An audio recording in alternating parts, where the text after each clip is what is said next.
The City Between Hours, written by Luna Davis. No one ever planned to arrive in Lunaris. You either found it by accident or because the city decided you were ready.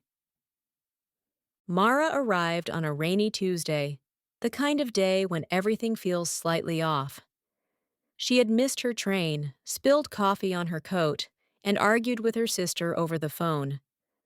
By the time she stepped into the narrow street near the old clock tower, she was at the end of her rope.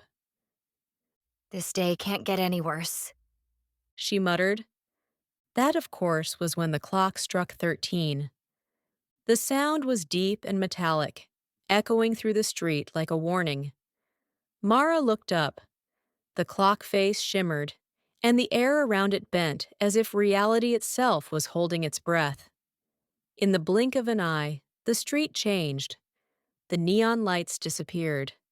The buildings grew taller, older, and covered in strange symbols that seemed to move when she wasn't looking directly at them. A man stood in front of her, calm as you like, holding an umbrella despite the clear sky. Don't panic. He said. First rule of Lunaris, keep your cool. Where am I? Mara asked, her heart racing. Between hours. He replied. Literally, time works differently here. She laughed nervously. You're pulling my leg. I wish I were. He said. Name's Elias, and you're not dreaming. As they walked through the city, Mara noticed people everywhere, some dressed in modern clothes, others in styles that belonged to different centuries. A woman in a Victorian dress argued loudly with a man wearing wireless earbuds. Somewhere nearby, a street musician played a tune that sounded familiar but wrong, like a memory out of place. So what is this place? Mara asked. A crossroads. Elias said. People who feel stuck in life tend to stumble into Lunaris. You could say the city feeds on unfinished business. That hit close to home. Mara had quit her job without a plan, avoided difficult conversations, and kept putting her real dreams on the back burner.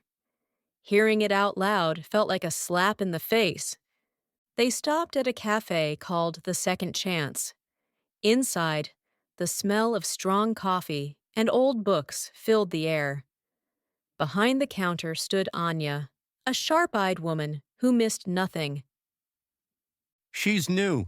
Elias said. Anya raised an eyebrow. Another one running away from something? I'm not running. Mara said quickly. I'm just taking a break. Anya smirked. That's what they all say. As days passed, though days were a loose concept in Lunaris, Mara met others. Jonah, who had lost his memory but not his guilt.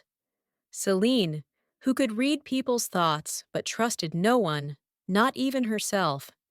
And the Watchers, silent figures, who appeared whenever someone tried to leave the city without paying the price. What price? Mara asked Elias one evening. The truth. He said. Lunaris doesn't let you go until you face what you've been avoiding. That night, Mara dreamed of her sister, of words left unsaid and bridges burned. She woke up knowing she could no longer sit on the fence. The next morning, the clock tower began to shake. The city's reacting to you. Anya said. You've made up your mind. Mara climbed the tower, each step heavier than the last. At the top, the clock spoke, not in words, but in feelings, regret, fear, hope. I'm scared. Mara said aloud. But I'm done pretending everything is fine. The clock struck 13 again. When she opened her eyes, she was back on the rainy street. The train station stood in front of her. Her phone buzzed, a message from her sister. We need to talk.